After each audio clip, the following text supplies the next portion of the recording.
Наконец, Макар съездил за грибами. Выглянув из-под капота своей машины, он огляделся по сторонам.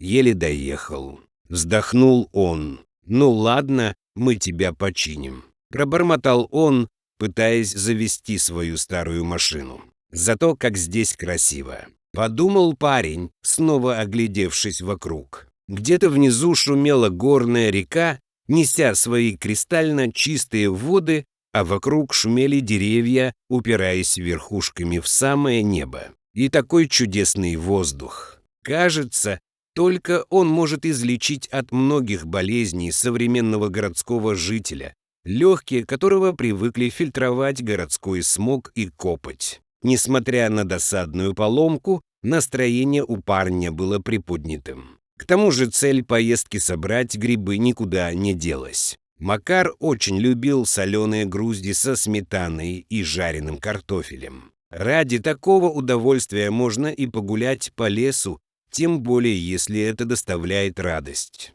С этими мыслями Макар вытащил голову из-под капота и обомлел. Прямо перед ним стоял огромный бурый медведь и смотрел на него. Мужчина инстинктивно отступил, лихорадочно соображая, что делать. От медведя не убежать, это было очевидно. Притвориться мертвым. Но подействует ли это, ведь хищник уже видел его живым. В голове мелькнуло множество мыслей о спасении, но не найдя ничего лучше, парень бросился к берегу реки и, оттолкнувшись от края, нырнул в бурлящую горную реку. Холодная вода обожгла кожу, заставив забыть о теплом солнце. Вынырнув, Макар жадно вдохнул воздух. Но выбраться на берег не получалось. Бурный поток уносил его за собой, бросая о камни. Но хуже всего было то, что, оглянувшись, он увидел, что медведь преследует его. Глаза Макара расширились от ужаса. Теперь шансов выжить почти не было. Если не утонет, так медведь съест. Его мозг не мог найти выхода. На следующем повороте реки его снова ударило о камень, и он потерял сознание. Очнувшись, мужчина увидел, что лежит на берегу. Быстро встав, он пытался отдышаться. Вода стекала с него ручьем. Значит, это было не сном. Но как он выбрался? Подняв глаза, Макар увидел ответ. Рядом снова стоял медведь и смотрел на него. «Чего тебе надо?» — крикнул Макар, понимая, что зверь мог убить его, но не сделал этого. Медведь зарычал в ответ, вытягивая шею и показывая клыки. И только теперь Макар заметил, что шею медведя стягивает колючая проволока, впившаяся в кожу. «Вот оно что!» — удивился парень. «Я дурак, не мог понять, чего ты хочешь», — пробормотал он себе под нос. Видимо, месяц или больше назад медведь попал в ловушку, но вырвался, порвав проволоку. Но петля на шее осталась. Теперь, когда медведь вырос и набрал вес, она впилась в кожу, причиняя боль. «Бедный ты, бедный». Теперь Макар пытался заговорить медведя, чтобы тому в голову не пришла мысль полакомиться им.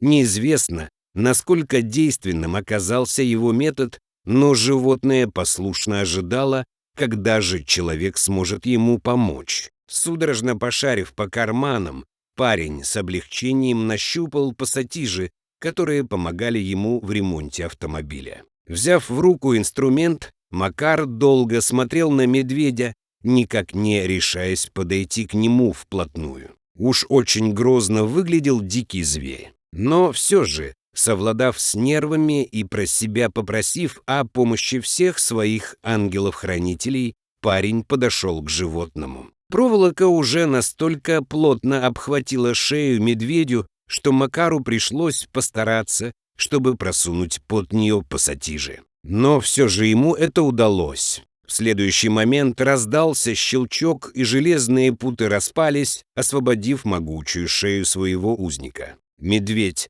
кажется, тут же почувствовал облегчение, довольно заворчав. Макар отошел на несколько шагов от хозяина леса, ожидая, что же тот будет делать дальше.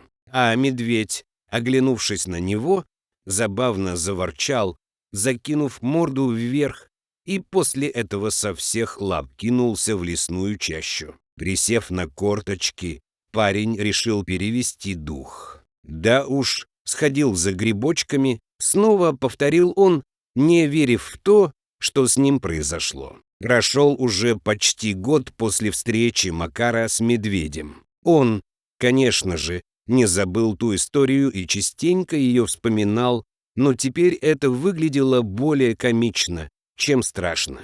Возможно, человеческая память специально все рисует в таких тонах, чтобы сохранять человеческую психику. Как бы то ни было, но любовь Макара к лесным прогулкам никуда не делась. И вот он снова шагал по лесной тропинке с полной корзинкой беленьких лесных грибов. Парень огляделся по сторонам, чтобы сориентироваться на местности и найти путь к своей неизменной полянке. Вдруг его взгляд встретился со злобными маленькими глазками, пристально впившимися в него из зарослей кустарника. Макар вздрогнул от неожиданности.